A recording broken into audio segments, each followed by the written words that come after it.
All right, welcome everyone to another episode of CG Real Estate Podcast. As always, we're here to add value, as much value as we can to our community. And that's why today I'm very honored to have not only a friend, somebody I've done business with, but a local private money lender here to the Tampa Bay area, Daniel Paloscio. What's going on, buddy? What's going on, man? I appreciate you having me on. Absolutely, man. I know this has been something we've been talking about for a while, so I'm just grateful that you were able to carve out some time from sending wires and helping people's dreams become a reality in this business of real estate investing. To sit down and talk to us a little bit. I think there's a lot of value in what you do. You are one of the people that helps investors, and I believe not only new investors, but seasoned investors, really be able to scale their businesses. Mm-hmm. And I hope that we can kind of cover that today with the power of leveraging and what that really means. But before we get into all of that, I want to know a little bit about you. Okay. And I want the audience to know a little bit about you. How'd you get started with hard money lending? How did that happen? Well, I got started. My first experience with hard money lending was a borrower. 2013, I flipped a lot of homes, and I borrowed a lot of hard money, mainly from local private lenders, and just sort of figured out the process and saw how it worked. After that, I did some wholesaling for a few years. Really, when I started fixing flips, I was doing a lot of direct mail, a lot of direct to seller to find my own deals. Mm. So over the years of flipping properties, wholesaling properties, buying rentals, I borrowed a lot of hard money, and kind of just figured out how it worked. I saved my money up and had an opportunity to do a couple loans myself, and ran out of money once I lent out on them, but realized that I liked that side of the business. Mm-hmm. And as I would run out of money, I was sort of scrambling, trying to figure out how I was going to do more loans, and I just kind of fell into raising capital, and I had some, friends and people within my group that, had some cash and was looking to get a good return, and I just kind of grew it from there. Nice. And then from there, you ended up just expanding the business by doing double close, right? Can you explain a little bit about what that is? So double close I did before I was really lending hard money. So got it. As a wholesaler, I saw that there was a need for what's called transactional funding. So doubleclose.com is a transactional funding company, and so what it does is it really is a niche product tailored just for wholesalers, and it's for wholesalers that have to double close on a deal. Most wholesalers use assignments. Mm-hmm. In some cases, they can't assign the contract, and depending on who the title company is, most title companies are going to require that you have to have separate funds for both transactions. Back in the day, that you used to be able to do what's called a dry closing, and you would use the end buyer's funds to fund that first transaction.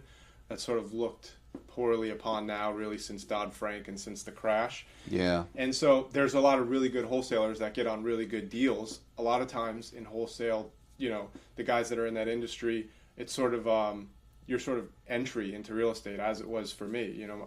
I was in bigger pockets, and I realized, this is how I can make money without having much money. Yeah. Right. Yeah. So those guys get on great deals. They don't always have an opportunity. They get on great opportunities, have great buyers, and then sometimes even at the closing table, they find out that they're buying a property for $100K, they're selling it for $130, and they find out on the closing day from the title company that they can't use the end buyer's funds, and they're scrambling to put together $100,000. And so we provide that transactional funding for them. It's super simple. I mean, we don't look at credit checks. We don't look at background, no income requirements. We don't even do an appraisal. We don't even care about the property. For us, everything is just based on the deal. If you're buying the property and selling the property on the same day with the same title company, I don't even need to know your first name. We're going to fund the deal. Yeah. And so we make it really easy, really accessible, and really cheap, so that it's like 1% basically.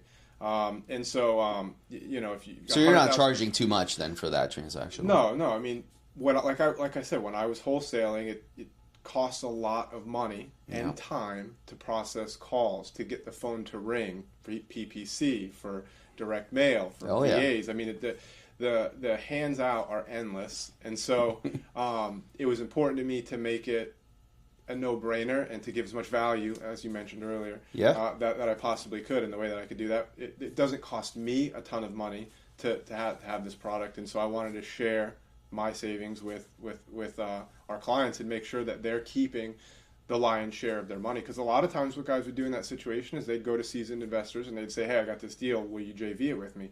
And it's perfectly reasonable and perfectly respectable, but guys were losing, or people were losing 50% of their... I was going to say a lot more than 1%. Right.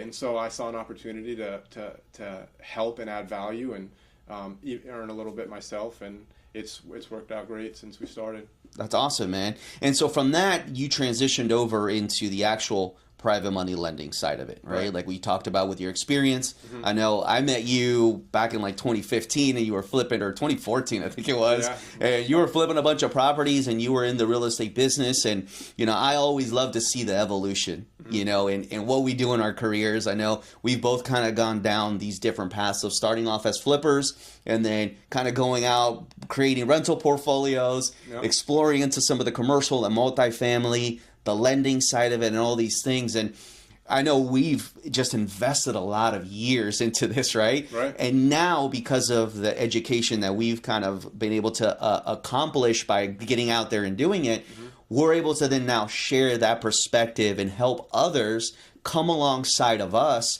and add value to them, not only with just lending them money or transactional funding or finding deals for them, but what it means to truly do these deals correctly. Mm-hmm. I know when I first started out in this business, the funding and the hard money that I had was very, very expensive. Mm-hmm. However, it produced an opportunity for me to be able to do more deals. Right. Can you touch on that a little bit? Because I know you see a lot of investors daily that are either scrambling to find a deal or the money to close on a deal, or are just stuck doing one at a time. How does that add value when you talk to these clients? Well, I mean, the value by using leverage is sort of exponential, right? I mean,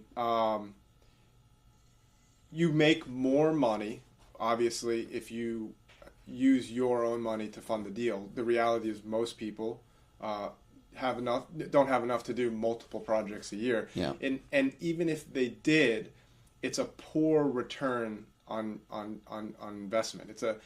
If you were to leverage let's say you buy $100,000 property and just for easy math, you mm-hmm. put $20,000 down, you have $20,000 into the deal, and let's say you do another $20,000 of rehab that your lender funds, so you have $20,000 into the deal.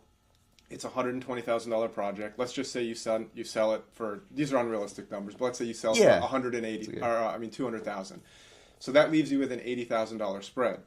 So an $80,000 spread compared to $20,000 of cash invested, maybe take off $10,000 for financing costs, again making up a number, mm-hmm. but now you've made $70,000 off of $20,000. That's like 250% return, give or take. Cash on cash return. So that's huge. A massive cash on cash return. Now, if you were to buy that project yourself and you were in it for 140, and you net 80,000, you made roughly a 50-60% return. Now, that's a bad example because a 50-60% cash on cash return is incredible.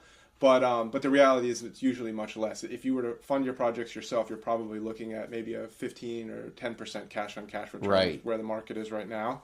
And if you leverage, you can turn that into a 50-60%, maybe even more. Yeah. It used to be that you want to get 100% cash on cash return when you do deals, but unfortunately, the market just isn't there right now. It's changed a little bit. And when you look at the cost of leverage, and so the reality is, let's say you're turning your money over one time every 4 months, then you can do 3 deals a year.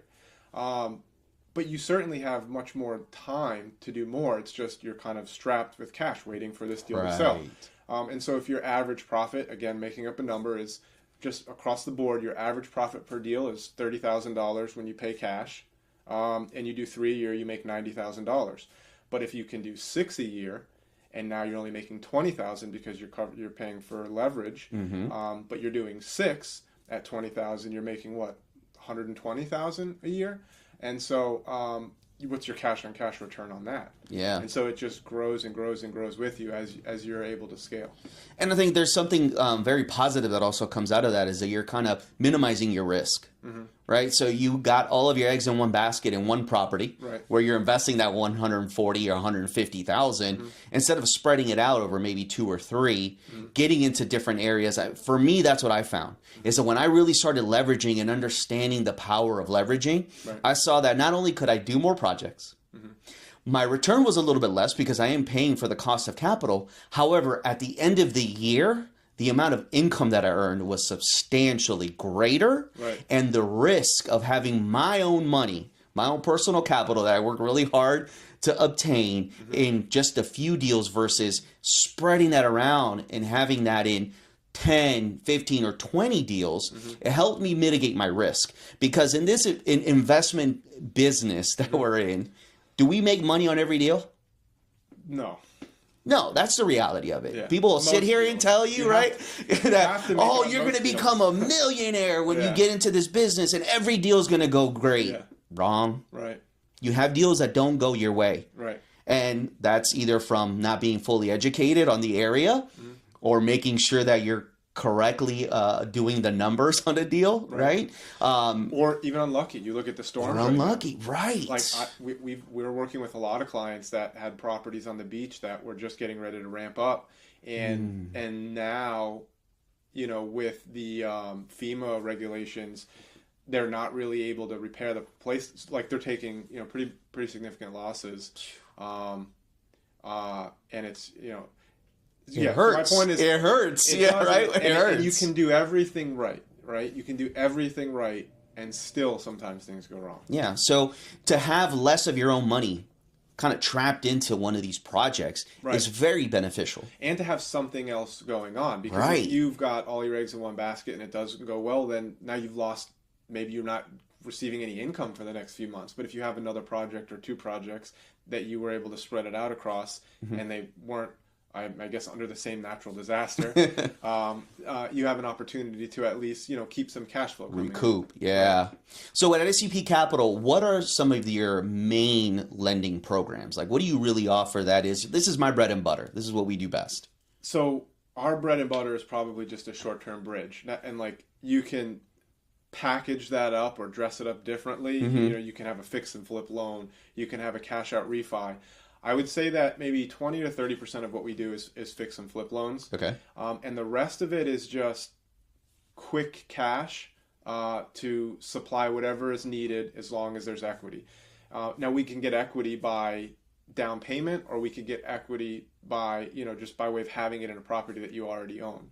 And so I think that what we specialize in is just people have, for whatever reason, their other lender didn't come to the table, they're not answering the phone, they don't have an appetite for this product, or their investor pulled out on Wall Street, or ran out of money because they're a small local There's a lot investor. of reasons, and people have you know, escrow deposits that might be hard, and they can't get an extension. Or, you know, we do a lot of loans for just, you know, maybe not even real estate investors, but just you own your primary residence free and clear. You have a widget factory, and you have to make a big purchase order of widgets, and because you've got a great opportunity, but you don't have all of the money available, but you've got tons of equity in your house. We'll do a loan on a primary, cash the business owner out so that they can do their deal, and then they can pay us back whenever their deal is fully realized. Yeah, so cross-collateralization basically, right? That wouldn't really be cross-collateral. Cross-collateral would be sort of multiple properties. This would be just one, but we do a ton of cross-collateral loans, 0 down payment loans. Like for us, we're an asset-based lender, so I would say our bread and butter is just getting a little bit creative, making loans easier, and doing loans for people that are quote unquote unbankable, right? Yeah. For me, banks to me, obviously much more successful and way more wealthy than I'll ever be, but it's silly to me sometimes that the way that they do business. They would rather write a loan for somebody with a 620 or 650 credit score that's putting 3% down on a property, and then just hope that they pay over 30 years, versus in a lot of cases we won't look at credit. It doesn't matter to us if you have bad credit. It doesn't matter to us what your history is. if you come to me and say, hey, I've got this building, it's worth $1 million, I have 500 to put into it, will you put the other 500 into it? If you have a heartbeat, we're going to do that loan. Yeah. And so for me, but Wells Fargo is going to tell you, no, we can't do it. We'd rather give someone else on that same $1 million loan, we'd rather give them 900,000 or not 950,000 or something. You know, it's like, it's silly to me. It's so like it just doesn't make sense. But we'll do loans that make sense. Yeah, and they're banking more on the person than the asset, right? And I think that's the difference between what you do versus what banks, or even on the institutional side with private money. You know, that's one of the things that I focus on with ALH lending, and it does help add value. However, you do come across clients that they just don't have the right credit score. Yeah. Still, even for an institutional private money loan, you've got to have good credit. You've got to have a history. Right. You have to have done fix and flip before. Mm-hmm. You have to have some assets, some money in the bank, something that shows that bank or that institution that you will be able to facilitate and eventually pay off that bridge loan versus, hey, I might not have all of these ducks in a row. Mm-hmm. However, I've got this great property here. Right. And that's what you're looking at. I think that's what differentiates you versus the banks or the institutional guys, that you're able to make deals happen. And I've seen you get creative. We've gotten creative on some of my deals. I know that I've heard you get creative with other individuals on how you get their deals done. I mean, you've done some pretty impressive loans as well. Can you talk a little bit about that and some of the, just give me an example of something recent that you funded that you're like, man, I really didn't even think that was going to happen. One that we funded recently, you know, was for we did a small portfolio in Houston for a guy who's an ex baseball player, so he had 4 luxury properties in Houston, and Lisa, who you know, Lisa's loan consultant with us, mm-hmm. You know, brought the deal in, which was sent to us through a broker. And so we frequently get these sort of like large deals that come back and forth, and you know, sometimes they work out, sometimes they don't. But you know, don't place a lot of faith into them until they move forward. And this one was kind of like bouncing around for weeks, and so I just wasn't really sure what was going to happen. And we primarily lend in Florida, so we don't do a ton outside of the state unless it's a deal like this. Mm. And so you know, the client basically had, you know, $6.5 million in real estate that was owned, and needed to just do a quick bridge to cash some money out. And we did a $3.5 million loan against 6 and change. You know, kind of the deal got kicked around back and forth. Maybe they were looking for, you know, better rate or terms or something. And ultimately they had to make a quick decision. And then within a few days, you know, we had due diligence paid for and they were wanting to close. And we got our due diligence done quickly, and we were able to get the deal closed on pretty quickly. Yeah, and you were able to facilitate that. Somebody that otherwise, like you said, is maybe not bankable, right? Or maybe couldn't go and find the money with an institution. For whatever reason, yes. Yep. You know, and in this case, or they had to move quick, right? I think that's more of the case. I think that they were just a little bit under the gun, and they're working on a refi now, so it's probably going to be a shorter loan. But you know, ultimately, we did that deal with no credit check, no income verification.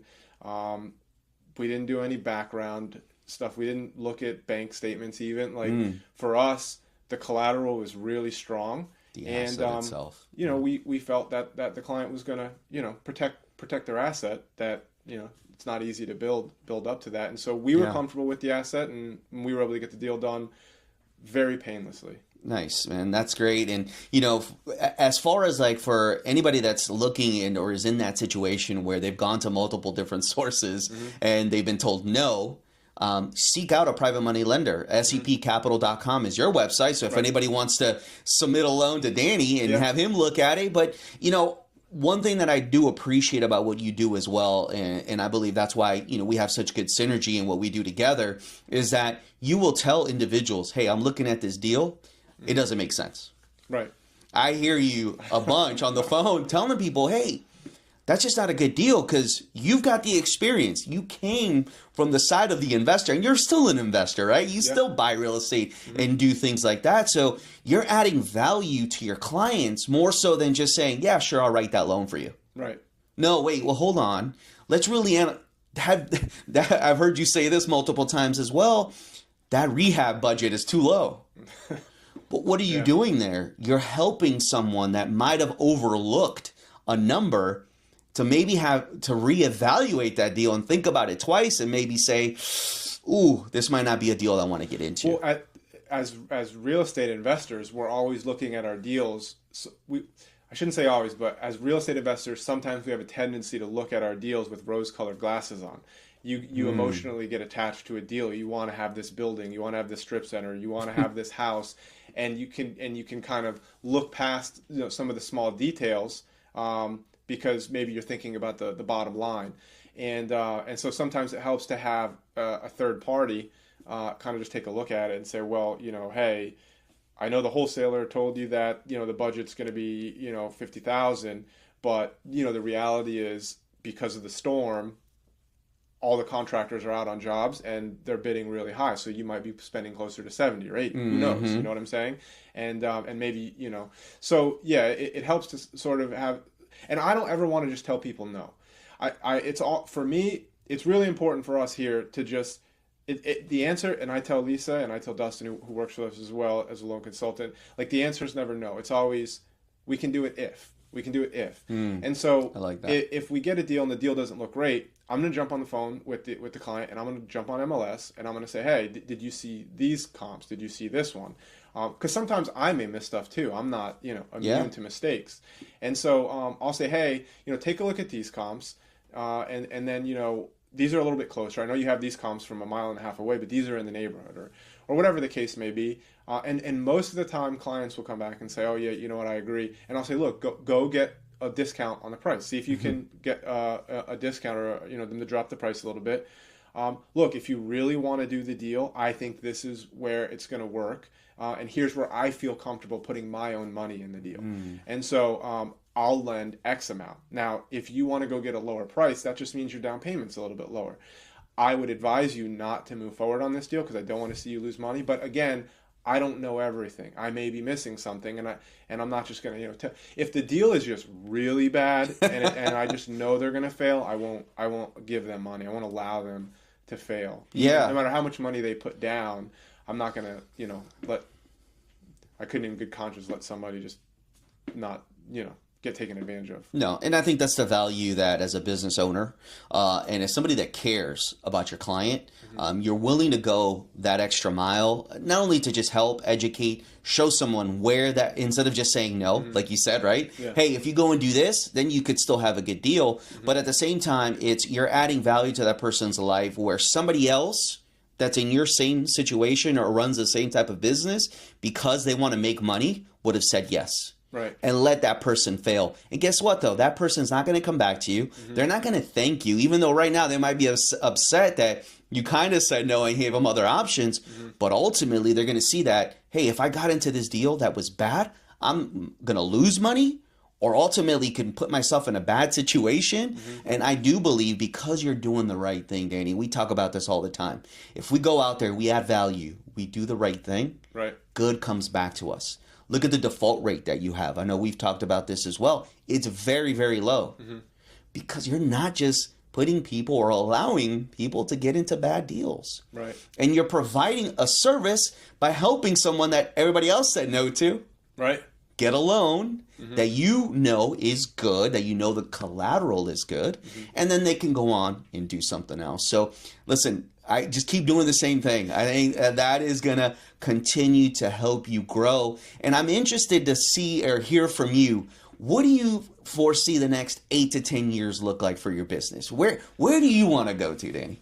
I should figure this out, not just for myself in terms of growth and development, but so that when I go on podcasts and people ask me, I have an answer. I know that. No, I think you've got an answer. You've got an idea where you want to go, right? That's a better. Okay, I know. I guess my goal in this business, and I don't know if it's a 2-year goal or a 5-year goal or a 10-year goal, and I should really map that out. I know that.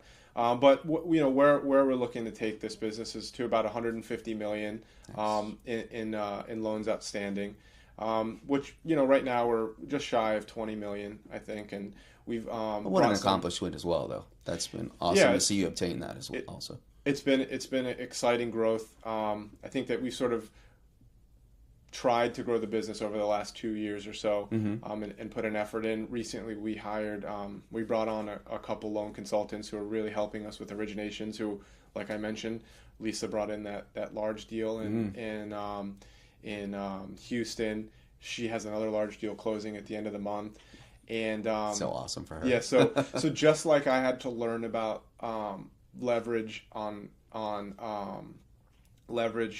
capital early on in my real estate career, for some reason it's taken me a long time to start to understand leverage on I guess maybe time and people. Yeah. And it's when you have someone like Lisa who's exceptional and she's working on originating 24/7, the results are just a lot hot. She's doing better than I did in the role. Yeah. You know, because I was stretched in a bunch of different directions. I had to wear a bunch of different hats. And so now I sort of view my role as more of a supportive role, making sure that they have everything that they need, making sure that the numbers are correct, making sure that our clients are serviced appropriately, and making sure that the phone is ringing so that they can close deals. But yeah, so I mean, over as the it next, should be, right? Yeah. Over the next 5 years or so, I see us being at about 150 million,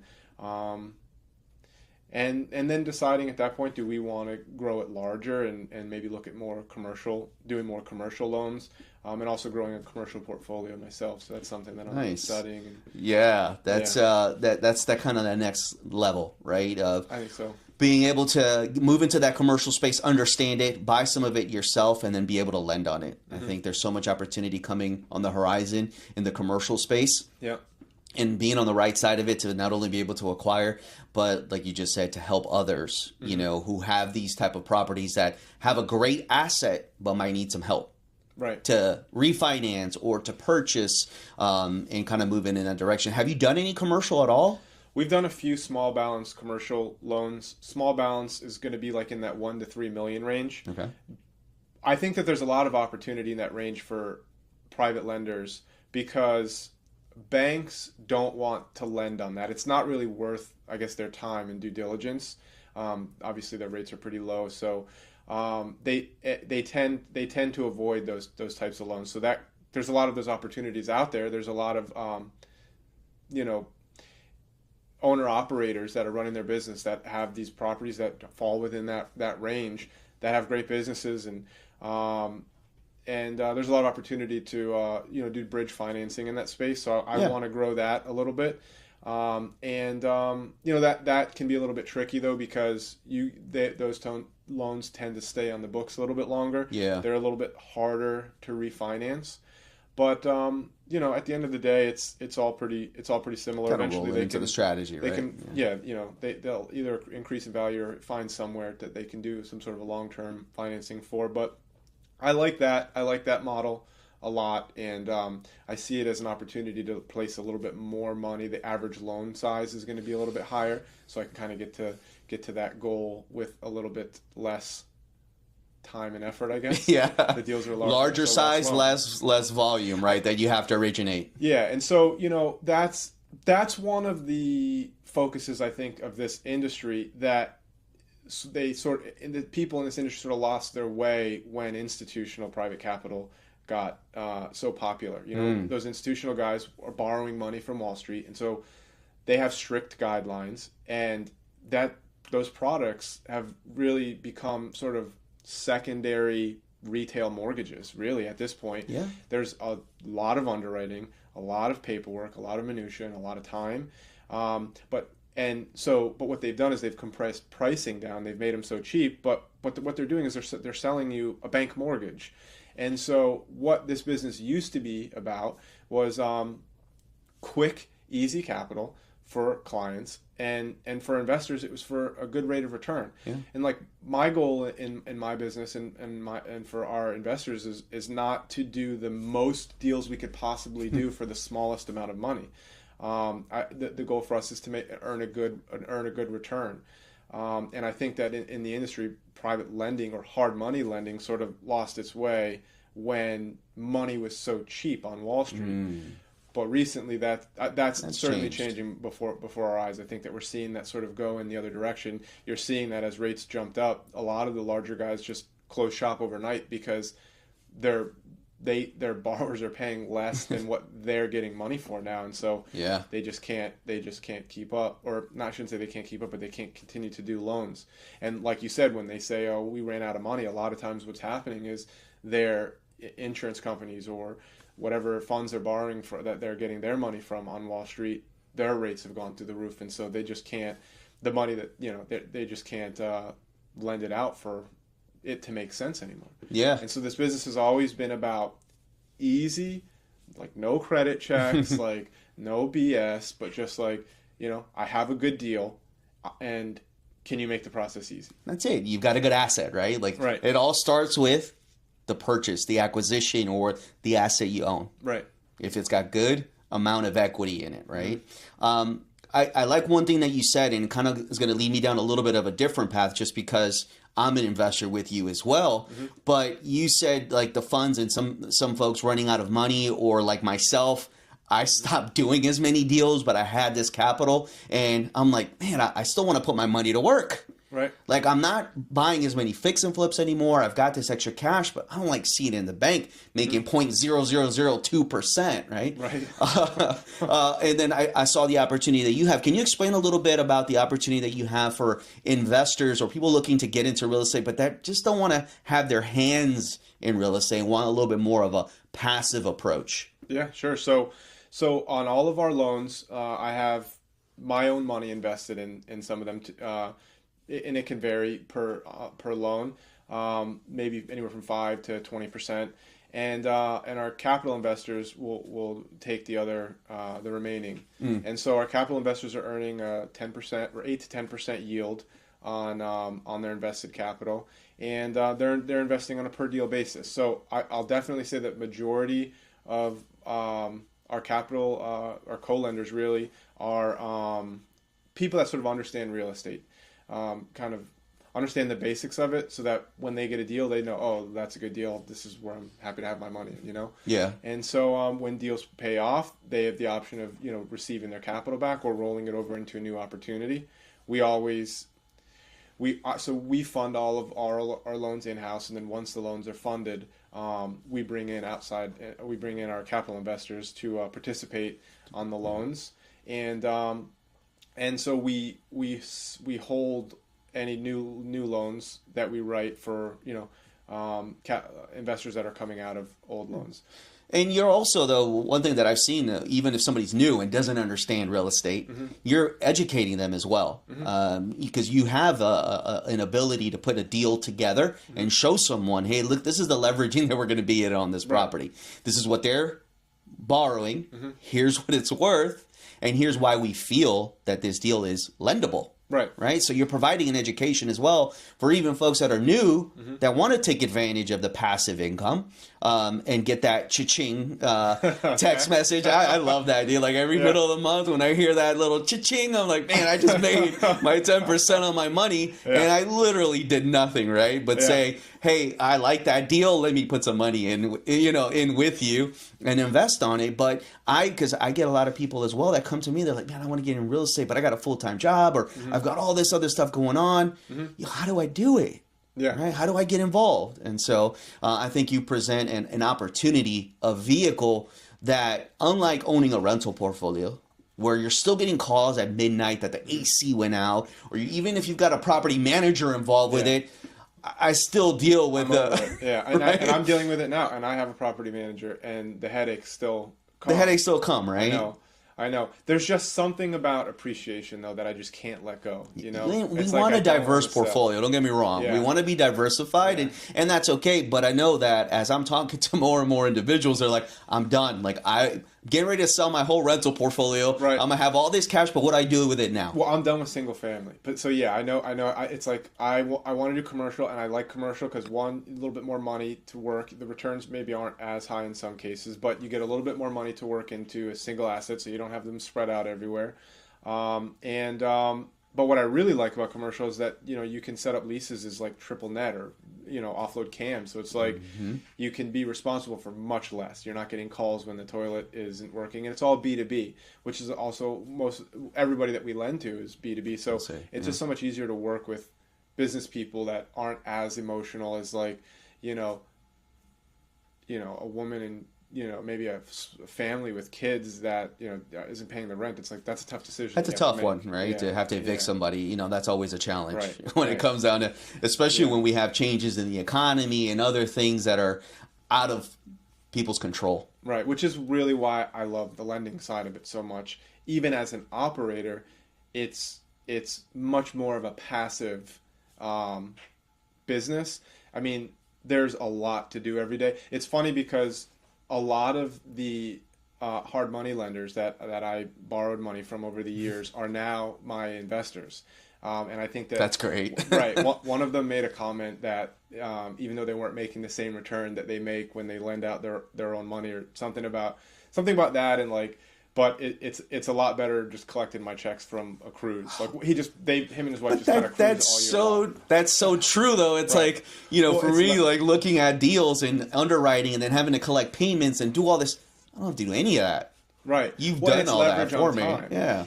So you have to kind of do the same calculation. Like, what is your time worth? What does it take to originate the loan? What does it take to service the loan? And what does it take to take a deal through foreclosure if it happens, right? Yeah. What does it take to deal with the client that you have to sort of remind about payment every month, right? And so, like, where are you at in your life? Not even payments, though. Taxes, insurance, all the other stuff. There's right? a lot of things to it. Yeah, there's a lot to go. It goes into it. It is a full-time job. It's a job that I prefer over leaky toilets and at midnight. But so yeah, you kind of just have to decide, what is it?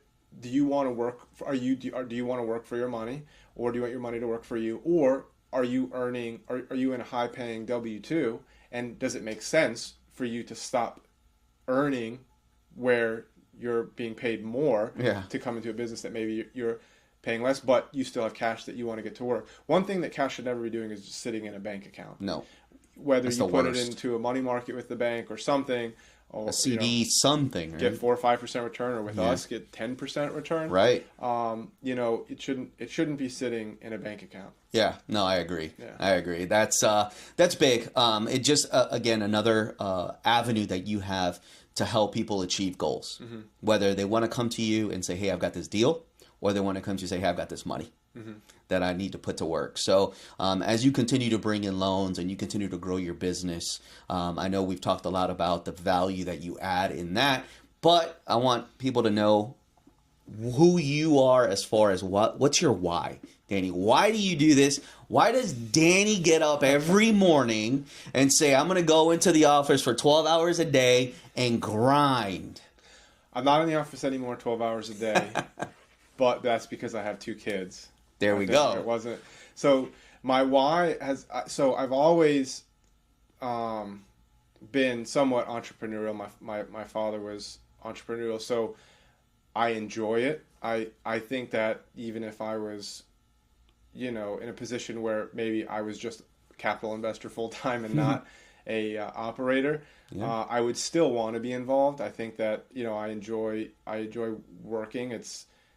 It's sort of like a game. It's not a game, but it's gamified. It's fun, but it's fun. It's gamified. We enjoy it. I like to set out to do something and accomplish it. But I think my why now is just providing for my family, making sure that my daughters can get into the best schools and do have the best opportunities at life, and making sure that they're successful and happy. I think is why I do everything now. Yeah, no, and that's amazing. We all, and we talk to a lot of people every day, and I always ask people, what's their why? Mm-hmm. Why are you doing this? Mm-hmm. A lot of people want to get into real estate, but why? Right.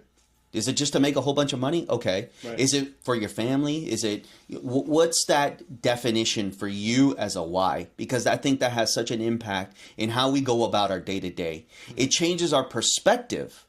When we're looking at deals, when we're looking at opportunities, when we're sometimes maybe feeling overwhelmed with too much going on, where we, like you said, it used to be 12 hours a day, but now it's maybe 8 because we've got to have balance in our life. Right? We've got kiddos that we're doing this for. However, we're still going to get up and we're going to work hard because we want to provide them with something different than maybe what we had, and these opportunities to have better access and have better resources as they continue to grow. So that's awesome, man. Thank you for sharing that. Yeah.